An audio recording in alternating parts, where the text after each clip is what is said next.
Hello friends, welcome to my channel. आज का video है पेंटोप्राजोल और डोमपेरिडोन के कॉम्बिनेशन में जो टेबलेट हमें मिलती है, तो इसकी पूरी जानकारी आज देखेंगे इस वीडियो में कि इसके क्या उपयोग हैं, इसके काम करने का तरीका क्या है, लेने के बाद क्या क्या साइड इफ़ेक्ट सामने आएंगे और एक्सपर्ट की एडवाइस क्या है, ड्रग इंटरेक्शन क्या है और इस टेबलेट के कॉन्ट्राइंडिकेशन क्या है। तो अगर आप चाहते हैं कि इसी तरह की वीडियो आपके पास आते रहें तो आप इस चैनल को सब्सक्राइब जरूर कीजिए। तो आइए देखते हैं आज का वीडियो। डोमपेरिडोन और पेंटाप्राजोल टेबलेट का उपयोग गैस्ट्रोएसोफेजियल रिफ्लक्स डिसीज़ यानी कि जब एसिड रिफ्लक्स होता है, वापस आने लगता है इसोफेगस में, तो इसके ट्रीटमेंट के लिए किया जाता है।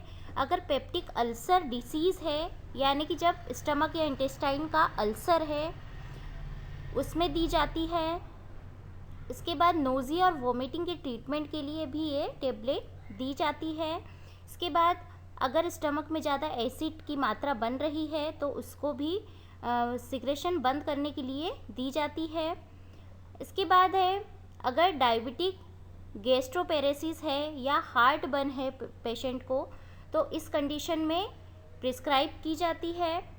इन्फ्लामेशन है ईसोफेगस का यानी कि जो खाने की नली है उसमें अगर इन्फ्लामेशन है, सूजन है या किसी तरह से खाना निगलने में या कुछ भी निगलने में अगर दिक्कत हो रही है, तो इस तरह की कंडीशन में डोमपेरिडोन और पेंटाप्राजोल के कॉम्बिनेशन की टेबलेट प्रिस्क्राइब की जाती है। और ये एक प्रिस्क्रिप्शन ड्रग है जो कि डॉक्टर के पर्चे के द्वारा ही हमें मेडिकल स्टोर से मिलती है।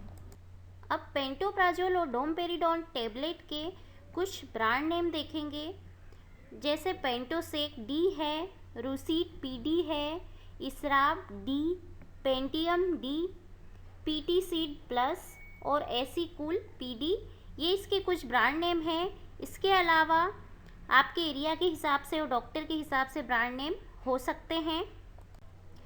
अब हम इसके कुछ साइड इफ़ेक्ट देखेंगे। इस टेबलेट के जो कॉमन साइड इफ़ेक्ट है वो सामने आते हैं। डायरिया हो सकता है, पेट फूल सकता है, चक्कर आ सकते हैं, हेडेक यानी सर दर्द हो सकता है, नोज़िया और वोमिटिंग, एब्डोमिनल पेन हो सकता है और जॉइंट पेन हो सकता है। अब हम इसके मोड ऑफ एक्शन की बात कर लेते हैं, यानी इस टेबलेट के काम करने का तरीका क्या है। इस टेबलेट में दो ड्रग होती है कॉम्बिनेशन में, पहली होती है डोमपेरिडोन, दूसरी होती है पेंटोप्राजोल। डोमपेरिडोन एक प्रोकाइनेटिक ड्रग है जिसका काम है अपर डाइजेस्टिव ट्रैक्ट में ये इंटेस्टाइन और स्टमक के मूवमेंट को बढ़ा देती है, जिससे कि आपने जो भी खाना खाया है वो फूड आसानी से स्टमक के द्वारा आगे की ओर मूव कर जाएगा। अगली जो ड्रग है पेंटोप्राजोल, ये प्रोटॉन पंप इनहिबिटर होती है, जिसका काम होता है कि एसिड के सिक्रेशन को कम कर देती है, जिससे कि आपका डाइजेशन और इनडाइजेशन और जो हार्ट बर्न की जो समस्या है उससे छुटकारा मिलता है। इस टेबलेट के कॉन्ट्राइंडिकेशन देखेंगे, यानी इस टेबलेट को हमें कब कब नहीं लेना चाहिए। तो अगर आप प्रेग्नेंट हैं या प्रेगनेंसी की प्लानिंग है या ब्रेस्ट फीडिंग करा रहे हैं या किसी भी तरह की जो डाइजेस्टिव सिस्टम की ब्लीडिंग है उससे सफ़र कर रहे हैं, या आपको हार्ट की प्रॉब्लम है, लीवर से रिलेटेड कोई प्रॉब्लम है या किडनी की प्रॉब्लम है, तो इन डिसीज़ में आपको डॉक्टर की सलाह लेना चाहिए और इस टेबलेट से बचना चाहिए। डोमपेरिडोन और पेंटाप्राजोल के कॉम्बिनेशन की जो टेबलेट है, अगर डॉक्टर ने आपको प्रिस्क्राइब की है तो इससे संबंधित कुछ सावधानियां आपको बरतनी चाहिए। जैसे इस टेबलेट को लेने के बाद अगर आपको एलर्जी है या इससे पहले आपको कभी एलर्जी हुई थी तो डॉक्टर को ज़रूर इन्फॉर्म कीजिए। इसके बाद अगर आपके कोई भी ओवर द काउंटर जो प्रोडक्ट मिलते हैं, विटामिन या हर्बल सप्लीमेंट चल रहे हैं या जो भी करंट मेडिकेशन चल रहा है, तो उसकी लिस्ट आपके डॉक्टर को ज़रूर बताएं। आपकी जो करंट में डिसीज़ है या आपकी जो भी करंट में हेल्थ कंडीशन है, इससे डॉक्टर को ज़रूर अवगत कराएं। जैसे प्रेगनेंसी है या प्रेगनेंसी की कोई प्लानिंग है या कोई सर्जरी की प्लानिंग है, ये सब आपके डॉक्टर को ज़रूर इन्फॉर्म करना चाहिए, जिससे कि आप साइड इफ़ेक्ट से बच सकते हैं टेबलेट के और डोज आपका इजीली डिसाइड डॉक्टर कर पाए। इसके बाद इस टेबलेट को लेने के साथ कुछ और भी सावधानियां हैं, जैसे ड्राइविंग करने से बचना चाहिए। अगर आपको लीवर डिसीज़ है या डिफिशियंसी है विटामिन B12 की, तो डॉक्टर को ज़रूर इन्फॉर्म कीजिए। अगर हार्ट की किसी तरह की कोई बीमारी है, कार्डियक एरिथमिया है या ब्रेडिकार्डिया है या किसी भी तरह की हार्ट डिसीज़ है, तो डॉक्टर को ज़रूर बताएं। इसके बाद हाइपोकेलेमिया है, हाइपरकेलेमिया है, हाइपोकेलेमिया है या हाइपरकेलेमिया है या हाइपोमैग्नेसेमिया है, तो भी आपके डॉक्टर को ज़रूर इन्फॉर्म कीजिए। अब कुछ एक्सपर्ट की एडवाइस देख लेते हैं इस टेबलेट के लिए।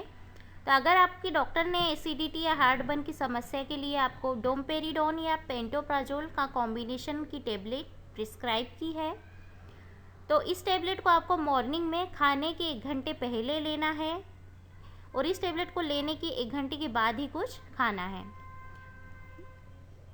इसके बाद अगली एडवाइस है कि अगर आपको इस टेबलेट को लेने से वाटरी डायरिया है या फीवर है, स्टमक पेन है और आपकी सहन से बाहर है, तो आप डॉक्टर से तुरंत बात कीजिए। इसके बाद इस टेबलेट को अगर आप ले रहे हैं और लेते हुए 2 वीक हो गए हैं और फिर भी आप बेटर फील नहीं कर पा रहे हैं या किसी अदर प्रॉब्लम से सफ़र कर रहे हैं, तो भी डॉक्टर को ज़रूर इन्फॉर्म करें। इस टेबलेट को लॉन्ग टाइम लेने के बाद जो आपकी बोन है, हड्डी है, कमज़ोर हो सकती है या कुछ मिनरल्स की कमी हो सकती है। अगर आपके डॉक्टर इस टेबलेट के साथ आपको किसी तरह का कोई डाइटरी सप्लीमेंट्स या कैल्शियम मैग्नीशियम देते हैं, तो आपको ज़रूर लेना चाहिए। इस टेबलेट के कुछ ड्रग इंटरेक्शन हैं, यानी इस दवाई के साथ हमें कौन कौन सी दवाइयों को नहीं लेना है। तो कुछ दवाइयाँ हैं जैसे एमिडोरेन है, एम्प्रीनावीर है, कुछ एंटासिड्स हैं, एटाजानावीर है, एट्रोपिन, क्लेरिथ्रोमाइसिन, डेल्शियाजेम, एरिथ्रोमाइसिन, एर्लोटिनिब, तो ये सारी दवाइयों को इसके साथ नहीं लेना चाहिए। दवाइयों की जानकारी के लिए सब्सक्राइब ज़रूर कीजिए। इस वीडियो को लाइक और शेयर ज़रूर करें। Thanks for watching video.